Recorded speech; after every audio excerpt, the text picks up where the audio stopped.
షాదీనగర్ ఏదైతే భార్యను చంపిన ఘటన ఏదైతే ఉందో వాళ్ళ పిల్లలు కూడా ఒకసారి ఉన్నారు. మనైతే నార్సింగ్ పోలీస్ స్టేషన్ పరిధిలో అయితే వాళ్ళు కంప్లైంట్ రేజ్ చేశారు. తను ఇక్కడికే లొంగిపోయాను. వాళ్ళ పిల్లలు కూడా ఉన్నారు. ఒకసారి మాట్లాడడం. అసలు నైట్ ఏం జరిగింది అసలు? నైట్ నేను వండుకొని ఉంటే మా మమ్మీని కొట్టినా నాకు తెలియదు. నేను వచ్చేసిన డైరెక్ట్ లేపేసేసరికి పన్ను అని చెప్పి తీసుకొచ్చిన. ఎందుకు ఏరికి అంటే వచ్చేసరికి ఇది తీసుకొచ్చిన ఏంటి తీసుకొచ్చినావు అంటే నువ్వు ఇక్కడ రా అని చెప్తే తీసుకెళ్ళి సార్ నేను చంపిన సార్ అని చెప్పినాడు. నీకు అక్కడ తెలియదు, ఏం తెలియదు? ఏం తెలియదు. నీకు చంపిన విషయం కూడా ఏం తెలియదు? తెలియదు. ఎట్లా అమ్మా నాన్న ఎప్పుడు గొడవ పడుతూనే ఉంటారు? ఎట్లుండే వాళ్ళిద్దరు? మంచిగానే ఉంటుండే. నైటే జరిగింది. ఇది ఈ విధంగా ఉంది. ఒకసారి వాళ్ళ పేరెంట్స్ వాళ్ళతో ఇక్కడ వాళ్ళ అమ్మ కూడా ఉంది. అమ్మ చెప్పండి అమ్మా, మీ కూతురు ఎలా ఉండేవాళ్ళు, మీ అల్లుడు ఎలా ఉండేవాళ్ళు? ఒక్క నెల వరకు మంచిగా ఉండమని నటించిండు వాడు. ఏం చేసిండో మాకు నిన్న రాత్రి 8 గంటలకు ఫోన్ చేసింది. రామ్మా పండుగ కన్నా. ఏం లేదమ్మా ఒక్కరోజు పండుగకు ఈయనే ఉంటామ్మా అన్నది. ఆ ఇంటికి తోలుకపోతాడంట పండుగ పోయినాక అని చెప్పింది. ఆ ఇంటి కోసమే పానం తీసిండు నాయన. ఓ నాయన, ఆ ఇంటి కోసమే పానం తీసిండు నా బిడ్డను. ఆ ఇంటికి తోలుకపోతా అన్నాడంట దసరా పోయినాక. ఇప్పుడు ఏమొద్దు అని అన్నాడంట పిల్లలకు. సరే అని మళ్ళా ఎట్లా చంపిండు నాయన. గన్ను తెచ్చి 3 రోజులు అయినదంట ఇంట్లో. అయితే 3 రోజుల నుంచి చేస్తే పిల్లలు ఏంటి తెచ్చినావు డాడీ అంటే తీసుకపోతా సుత్తే పెద్దదన్న. ఏంటి తీస్తున్నావు అంటే తీసుకపోతాను ఆయన సైడ్ వినికి టెంట్ హౌస్ కాడికి తీసుకుపోతా అని అన్నాడట. మళ్ళీ అంతే ఆ పిల్లలు మంచిగా తిన్నారంట. 4 తిన్నారంట. 4 తింటే ఇంకా పిల్ల పండుకో ఇట్లనే వండింది. దాంతో వేసి పిల్లలు చూసుకునే లేరు. మాకు 2 గంటలకు ఫోన్ వచ్చింది. ఏమైంది సార్ ఏమైందంటే ఇట్లా కొట్టిండు హాస్పిటల్లో జాయిన్ చేస్తారు రండి అని అన్నారు పోలీసులు. మరి ఎవరు చేసిండ్రో మాకు తెలియదు. ఇంకా 2 గంటల నుంచి మేము ఊరికి వచ్చినాం. ఇంతవరకు క్షమం చూపపోయారు మాకు ఇంత చూపండి క్షమం చూపండి అన్నా చూపపోయారు మాకు నా బిడ్డ ఆస్తి కోసమే ఆ ఇంట్లో నాకు కావాలి నా పిల్లలకు మనం మంచిగా ఉందాం ఆ ఇంట్లో అందరం కుటుంబం ఉందాం అని చెప్పినా సరే పండగ పోయినాక పోదాం అన్నాడు. మళ్ళీ పండగ పోయినాక ఎప్పుడు అమ్ముకున్నాడంట ఆ ఇంట్లో. అమ్మేసిండంట. అమ్మేసి ఇలా చూసుకున్నాం మేము. అక్కడికి వెళ్ళి వస్తుంటే తర్వాత పూలు కట్టిండ్రు. అట్లా చేసిండు సారు.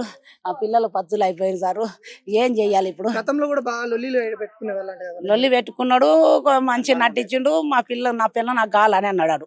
ఇంకా నటించాడు మనకి తెలియదు కదా ఆడు ఏం నటించిండో ఏం కథను. నేను ఆడికైనా వద్దు నీ మొగుడు వద్దు ఏమొద్దు మా సరిత వచ్చి నీ పిల్లల్ని పెట్టుకొని ఉందిరా అమ్మ అన్నా అంటే నా మొగుడు నాకు కావాలమ్మా అన్నది. ఇంత మోసం చేసి నటించిన్నాడు.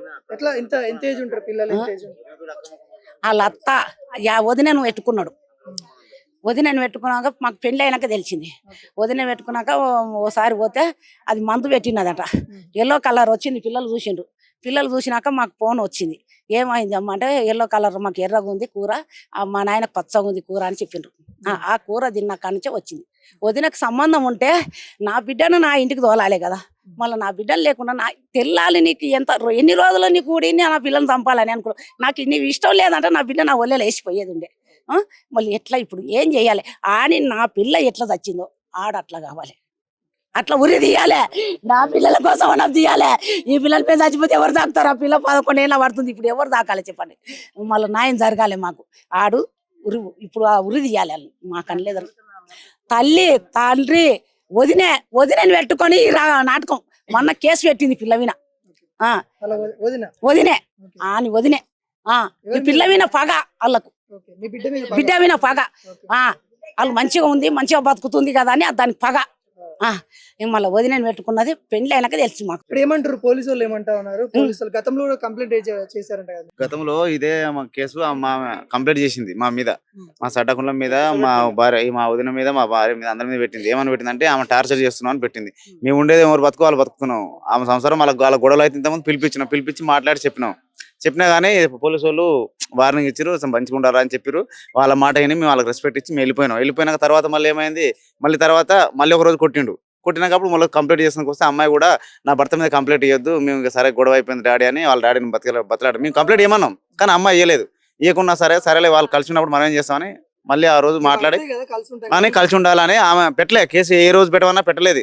ఏమున్నా పోలీస్ స్టేషన్ తీసుకుపోతే జర మాట్లాడి వద్దామా అని నా సంసారం ఖరాబ్ అయితే నా పిల్లనే బాధపడి కంట్రోల్ చేసుకుంది. తర్వాత మళ్ళీ ఏమైంది, వాళ్ళ వదినతోటి మా మీద కేసు పెట్టించిండు. అసలు మాకు సంబంధమే లేదు.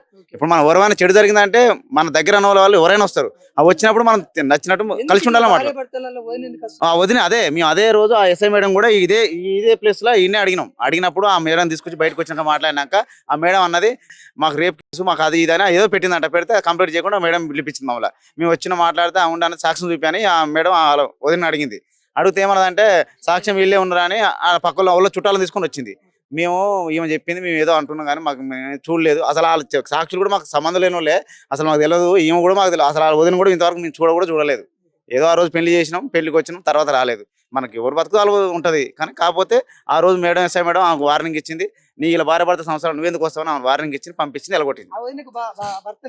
ఉన్నాడు, భర్త ఉన్నాడు. ఎప్పుడు చూడు ఇతను కూడా ఇప్పుడు మేము ఇక్కడ పోలీస్ కంప్లైంట్ ఇచ్చినాక కాంప్రమైజ్ చేసి మాట్లాడి పంపించినాక వాడు పొద్దున 6 గంటలకు వెళ్తే రాత్రి 11 గంటల దాకా రావట్లేదు. ఓ రోజు వాస్తవానికి మాకు సంబంధం లేదు, మాకు అవసరం లేదు. కాకపోతే ఓ రోజు మేము ఇటు వచ్చినప్పుడు ఏదో పని మీద ఇటు వస్తాం కదా, వచ్చినప్పుడు ఫోన్ చేస్తే ఏడున్నావు అంటే నేను అడున్నా అనేది. ఓ రోజు ఫాలో అయితే ఏముంది ఆడ వదిలింటికన్నా ఎప్పుడు బండి అనే ఉండేది. సరే మనకి ఎందుకు చూడండి ఎందుకని మాట్లాడకుండా ఉండాలని ఉన్నాం. అది మెయిన్ కారణం వాళ్ళ వదిన, వాళ్ళ అన్నయ్య, వాళ్ళ అమ్మ, వాళ్ళ డాడీ, వాళ్ళ పేరెంట్స్ ఆస్తి గురించి. ఆ అమ్మాయిని ఆస్తి రాయమని ఎన్నోసార్లు కొట్టిండు. నా ఆస్తి నా పేరు మీద రాయని. ఆమె మంచిగున్నప్పుడు ఓడి చేయమన్నాడు. ఆయన భార్య పేరు మీద మంచిగున్నప్పుడు ఓడి చేయమన్నాడు. ఆయనే చేసింది కదా, ఆయనే చేసిండు. మంచిగున్నప్పుడు ఆయన చేసుకుండు. అది వాళ్ళ సంబంధం. మనం చేయమని మనం కోర్చు చేయలేదు, టార్చర్ చేయలేదు. ఆయనే ఆస్తి పేరు మీద చేసిండు. తర్వాత మళ్ళీ ఏమైంది, ఇట్లా చేస్తాడని ఇలాంటి చేస్తాడని అనుకోలేదు. ఇలాంటి వాడిని మాత్రం జనాలలో తిరగనియొద్దు. అసలు మాకు న్యాయం జరుగుతుంది పోలీస్ స్టేషన్కి వచ్చినాం. న్యాయం కోరుకుంటా ఉన్నారు పోలీసులు. ఆ పిల్లలకు మాకు ఏముందో ఆ పిల్లల పేరు మీద ఏమైనా ఉంటే వాళ్ళ తాతది కానీ అమ్మమ్మది కానీ వాళ్ళ నాయనమ్మది కానీ తాతది కానీ తండ్రిది కానీ ఏమున్నా ఆయన భాగం వచ్చే భాగం వాళ్ళకి ఇవ్వాలి. వాళ్ళని మాత్రం వదిలిపెట్టొద్దు. వాళ్ళ ఇంటి మొత్తం ఎవరిని వదిలిపెట్టొద్దు. ఆ పిల్లలకు న్యాయం జరగాలి. తీసుకోవాలి, కంపల్సరీ తీసుకోవాలి. తీసుకోకపోతే ఇదే పోలీస్ స్టేషన్ లో కూర్చొని ఈయన కూర్చొని ధర చేస్తాం. వదిలిపెట్టేది ఏం లేదు. మాకు మాత్రం న్యాయం జరగాలి. అది నా పిల్ల హీరో లాగా ఉండే ఒక రోజు డ్రెస్ చేస్తే వారు ఒక్కున్నాడు అంటారే. వాళ్ళ కానికి ఉరి కావాలి సార్. నా పిల్లలకు తండ్రి ఇక వద్దు, ఆడు వద్దు, ఉరి తీయాలి. నా పిల్ల ఎట్లా తప్పిన గన్నుతోనే కొట్టిండో ఆ పిల్ల రావాలి. వాళ్ళ వదిలేది గుంజాలి. వాళ్ళ వదిలేది అలవాటు కొడుకు ఎంత మంది మోసం చేసినా వాళ్ళ వదినే వాళ్ళందరు రావాలి. వాళ్ళ అత్తమ్మ వదినే అందరు రావాలి. వీడికి ఎందుకు వస్తలేరు? చంపినందుకే కదా వస్తలేరు. ఎందుకు వస్తలేరు? రావాలే కదా అంటున్నారు. ఇప్పుడు పోలీసు వాళ్ళు ఏమంటారు? వస్తున్నాం అని చెప్తారు కానీ రావట్లేదు. లొంగిపోయిందంట కదా, లొంగిపోతే చూపించాలి కదా మనిషిని. అసలు కూడా చూపించట్లేదు. సరే మేము పోకున్నా కానీ మేము కోపం మీద దెబ్బ కొడతాను దాపెట్టొచ్చు.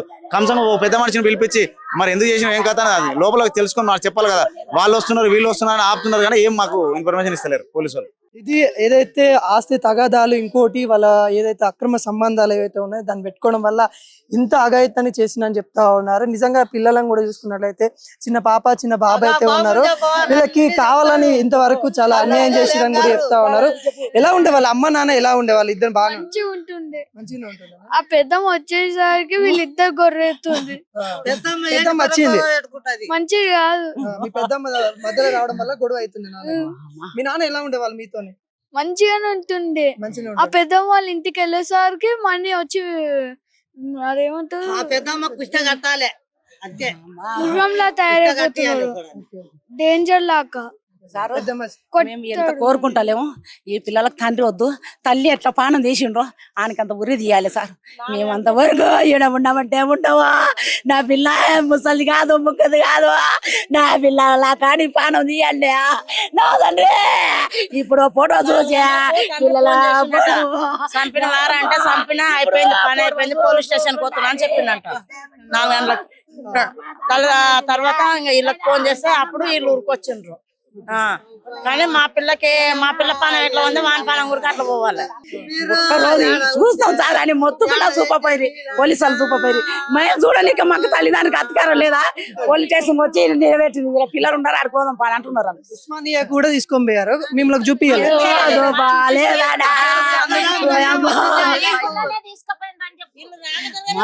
ఎప్పుడు తీసుకుపోయిండ్రో సైన్ పెట్టండి, ఇల్లు ఎట్లా అమ్ముకుంటారు? ఇల్లు సైన్ లేదు, రిజిస్ట్రేషన్ ప్లాట్ సైన్ లేదు, ఏం లేదు, ఇల్లు అమ్ముకుంటా అని చెప్తున్నారు. ఇప్పుడు ఆ ఇల్లుకి అడ్డం వస్తుందనే చంపేశారు. అడ్డం వస్తుందనే చంపేసారు. మా చెల్లెని 3 రోజుల నుంచి ప్లాన్, ఎప్పటి నుంచో ప్లాన్ ఉంది ఆ ఇల్లు మీద వానికి. ఇప్పుడు వాళ్ళకి ఏం న్యాయం చేస్తారు? ఆ పిల్లల్ని చూస్తే ఎంత బాధ ఉంది. నా బిడ్డకి పానం ఎట్లా పోయిందో ఆయనకి ఉరి తీయాలి. ఉరి తీస్తేనే మేము బతుకుతాం, లేకుంటే మేము విన్నాం పిల్లలు చచ్చిపోతారు. పిల్లలకు తల్లి కావాలంటే ఇప్పుడు ఏం చేయాలి? ఆడ తెచ్చును ఫోటో చూసిండ్రు, ఆ ఫోటో చూసినా కానీ తల్లి కావాలంటున్నారు. మళ్ళీ ఏం చేస్తారు? నాయన జరగాలి. ఆ ఇంటి గురించి పానం తీసి వదిన గురించి పానం తీస్తారా? అలా కుటుంబం అంతా మాట్లాడుకొని ఆ పిల్లలకు తెలియదు అమ్మ ఉంది అనుకుంటున్నారు. ఏం చేద్దాం? అమ్మ లేదంటే ఎట్లా ఉంటారు చెప్పండి? ఆస్తి గురించి ఇంత దారుణం చేస్తారు అనుకోలేదు నేను. ఏదైతే వాళ్ళకి సంబంధించిన ఇల్లును అమ్ముకున్నారు, అమ్ముకునే నేపథ్యంలో ఈమె అడ్డుగా ఉందని చంపేసిన దృశ్యాలు కనబడతా ఉన్నాయి. ఎందుకు ఇంత ధోరణి? అసలు పోలీసు వాళ్ళు కూడా ఇప్పటికి కూడా తల్లిదండ్రులు ఉస్మానియా హాస్పిటల్లో డెడ్ బాడీ తీసుకెళ్లారంట. కనీసం చూడడానికి కూడా పర్మిషన్ ఇవ్వట్లేదని వాళ్ళ తల్లి ఆవేదనతో అయితే చెప్తా ఉంది. కనీసం ఉస్మానియా హాస్పిటల్లో వాళ్ళ బిడ్డ చనిపోయిన తర్వాత పోస్ట్ మార్టం కంటే ముందు వీళ్ళ యొక్క నమూనా తీసుకోవాలి. వితౌట్ ఇంటిమేషన్ తో ఎక్కడైతే చంపేసిన తర్వాత కూడా వీళ్ళకి సంబంధించిన అమ్మాయికి సంబంధించిన బంధువులు ఎవరు రాకముందుకే ఉస్మానియాకి తరలించిన ఘటన కనబడతా ఉంది. సరే, ఉస్మానియా తరలించిన తర్వాత కూడా కనీసము తల్లిదండ్రులకు చూపియని ఘటన కనబడతా ఉంది. అదేవిధంగా నార్సింగ్ పోలీస్ స్టేషన్ లో ఇప్పటికే సంబంధించిన అతను ఉన్నాడని కూడా వాళ్ళైతే చెప్తా ఉన్నారు. నార్సింగ్ పోలీస్ స్టేషన్ లోనే తను లొంగిపోయిన ఘటన కూడా నిన్న వచ్చి ఇక్కడ లొంగిపోయాడు. కానీ కనీసం వాళ్ళకి ఎవరికైనా పెద్ద మనుషులకు కూడా చూపించని ఘటన కనబడతా ఉంది. ఇప్పటికైనా పోలీసు వాళ్ళు కూడా కొంత వేరకు నిర్లక్ష్యంగానే కనబడతా ఉన్నారు. గతంలో కూడా మేము కేసు ఫైల్ చేసినప్పటికి కూడా పోలీసు వాళ్ళు మరి కేసు ఫైల్ చేయలేదు, మా అమ్మాయిని కొంత నిర్లక్ష్యంగా పోలీసు వాళ్ళు చేశారన్నట్టు కూడా తెలుస్తా ఉంది. ఇక్కడ పెద్ద మనుషుల ఒప్పందాలు కూడా జరిగాయి. తను నటించాడు, 3 రోజుల నుండి ప్లాన్ చేశాడు. ఇక 3 రోజుల నుండి ఏదైతే తను పనిచేసే సుత్తి, అంటే మనము పెద్ద గన్ లాంటి పెద్ద సుత్తి తీసుకొని వచ్చేసి ఇంట్లో భద్రపరుచుకున్నాడు. 3 రోజుల నుండి ప్లాన్ చేసేసి నిన్న నైట్ ఇదే అనుకూలమైన సమయం అనుకొని ఆ గన్ తోని ఏదైతే సుత్తి ఉంటుందో ఆ సుత్తితోని తలకాయ మీద కొట్టేసి చంపేసిన ఘటనలు కనబడతా ఉంది. ఇప్పటికే వాళ్ళ వదినతోని అక్రమ సంబంధాలు ఉన్నాయి, దాని వల్లనే అతను ఈ విధంగా అయిపోయాడు. గతంలో మంచిగా ఉండేవాళ్ళు, వీళ్ళిద్దరు అన్యాయంగా ఉండేవాళ్ళు. వీళ్ళ అన్యాయానికి వాళ్ళ వదిన మధ్యలో వచ్చేసి ఈ విధంగా దానికి తోలు తీసింది అని కూడా చెప్తా ఉన్నారు. ఇప్పటికి కూడా చాలా వరకు ఇక్కడ ఉన్న వాళ్ళు కూడా బాధ ఆవేదనతోనైతే తల్లిదండ్రులు కూడా వ్యక్తం చేస్తా ఉన్నారు. ఆ పిల్లలను చూస్తే కూడా చాలా బాధగా అనిపిస్తా ఉంది. వాళ్ళకి సంబంధించిన పేరెంట్స్ కూడా వచ్చారంటే, ఎవరైతే శ్రీనివాస్ మర్డర్ చేసిన వ్యక్తి వాళ్ళ తల్లిదండ్రులు కూడా వచ్చారంటే వాళ్ళంతా ఆవేదన చెందుతా ఉన్నారు. ఇక్కడ తల్లిదండ్రులు అక్కడ చెప్తా ఉన్నారు, పిల్లలకి న్యాయం చేసే విధంగా ఇక్కడ చేపట్టాలి. ఎందుకంటే 2 చిన్న పిల్లలు ఇప్పటికే తల్లిని కోల్పోయిన బాధలో ఉన్నారు. వదిన మొదలు వచ్చేసి ఈ విధంగా ఇన్వాల్వ్మెంట్ అయిపోయి చాలా దారుణానికి చోటు చేసుకుందని కూడా చెప్పుకోవచ్చు. ఇక్కడ ఉన్న వాళ్ళ తల్లిదండ్రుల ఆవేదన కానీ లేకుంటే పిల్లల ఆవేదన కానీ చాలా విషాద ఛాయలు అయితే ఉంది. ఇప్పుడు నార్సింగ్ పోలీస్ స్టేషన్లో అయితే మనమైతే ఉన్నాము. నార్సింగ్ పోలీస్ స్టేషన్లకు సంబంధించిన ఎవరైతే అతను నిందితుడు ఉన్నారో లొంగిపోయిన ఘటన కనబడతా ఉంది. అదేవిధంగా పోలీస్ స్టేషన్లకి అయితే ఇప్పటికే నిందితుడి వల్ల తల్లిదండ్రులు కూడా రావడం అయితే జరిగింది. ఏదైతే ఇది ముఖ్యంగా అక్రమ సంబంధాలు ఒకటి, ఇంకోటి అయితే ల్యాండ్, ఇల్లు అమ్మారు. అమ్మాయి పేరు మీద ఉన్న ఎవరైతే ఈరోజు చనిపోయిన అమ్మాయి పేరు మీద ఉన్న ల్యాండ్ అమ్మడం వల్ల, ఇల్లు అమ్మడం వల్ల ఎక్కడ అడ్డుదారిగా అడ్డుపడుతుందో అనే నేపథ్యంలో చంపేశాడు అన్న విషయాలు అయితే తెలుస్తా ఉంది. ఒకటి ల్యాండ్ విషయం, ఇంకొకటి అక్రమ సంబంధాలు కూడా ఈ మరణానికి దారి తీసినాయని కూడా చెప్తా ఉన్నారు. మరి చూడబోవాలి పోలీసు వాళ్ళు ఎటువంటి నిర్ణయం తీసుకోబోతున్నారు. నార్సింగ్ పోలీస్ స్టేషన్లో అయితే